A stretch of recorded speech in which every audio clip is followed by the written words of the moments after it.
Our video this week is about key concepts in motivation and engagement. In your required reading, you learned about 3 basic human needs, which we are all motivated to meet: the need to feel competent, autonomous, and related. When we think about teaching, we can think about how to make learning fit into these needs, and also about how to avoid making our class conflict with these needs. For example, by shaming students or making them feel bad about themselves, which would conflict with their need to feel competent. Or by trying to control students completely, squashing their individuality, which would conflict with their need to feel autonomous. Or by causing any competition or bad feelings between the students, which would conflict with their need to feel related. You also learned that motivation can be seen on a scale that includes both extrinsic and intrinsic motivation. Both types of motivation are valuable, and students can move between them. They may have different kinds of motivation at different moments. The key is to help students recognize and take responsibility for their own learning, moving away from the need for the teacher to give immediate rewards or punishments. The more students can reward themselves, the more their extrinsic motivation will become internal. That means their motivation doesn't depend on the teacher. Whether it's extrinsic or intrinsic, it's theirs. Another approach that can be useful for motivating learners is to promote a growth mindset. According to the psychologist Carol Dweck, a fixed mindset is the belief that intelligence is static, whereas a growth mindset says that intelligence can be developed.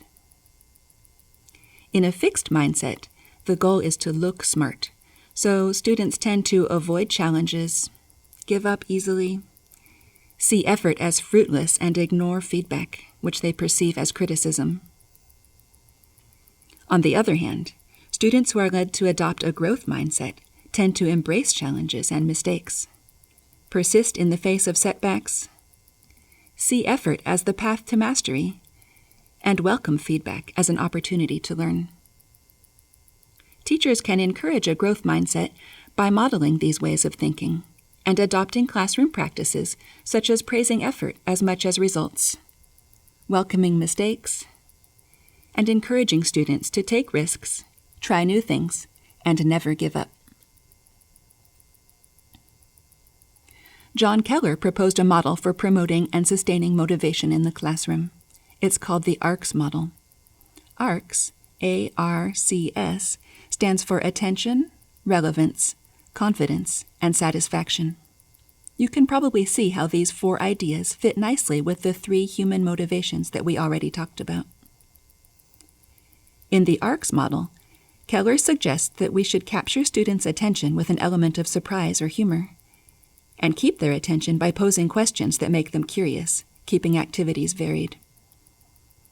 We should make learning relevant to students by explaining the purpose of activities, connecting new knowledge to what students already know, and making links to the students' own goals and interests, and giving choices.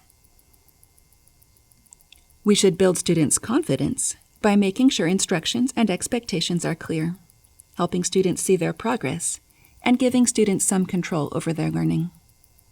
And finally, we should help students feel proud and satisfied when they apply what they have learned or teach someone else. ARCS is an easy acronym to remember: attention, relevance, confidence, satisfaction. Do you think this acronym will be helpful to you in your classroom? Can you think of new ways to capture and keep your students' attention and make learning relevant to them? Can you build up their confidence and help them feel satisfied with their learning experiences? I hope that you can.